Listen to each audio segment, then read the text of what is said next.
नमस्कार आमु ओडिया कथा जना अजणा यूट्यूब चैनल को आपण मानकु स्वागत। चलतु एपरी एक गुंफा विषय जानिबा जहाकु कि नर्क गुंफा बोली कुहा जाय थाए। वियतनाम दा नांगरे मार्बल पर्वत रे एक बड़ गुंफा रही जहाँकि आम्फू तथा हेल केव नाम रे परिचित। यहाँ मध्यरे अनेक गुंफा रही जहाँ भितर अनेक भयंकर राक्षस शैतान मृत्युर विभिन्न दृश्य विभिन्न भयंकर दंड प्रतिमार मृत्यु रही। तेणु यह नर्क गुंफा बोली कुहा जाय थाए। एही नर्क गुंफा को पहुँचवाकू हेले अनेक गुंफा अतिक्रम करिजिबाकू पड़िथाए।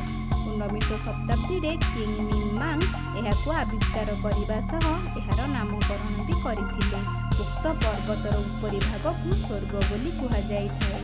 सेठाकू पहुँचवा पाई सुंदर सुंदर पाहाच मध्य करा जायछि।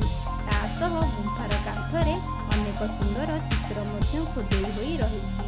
बुद्धदेवଙ୍କ प्रतिमूर्ति और कांथरे तांकर खोदेई चित्र एहा मध्यने देखिबाकू मिलिथाए।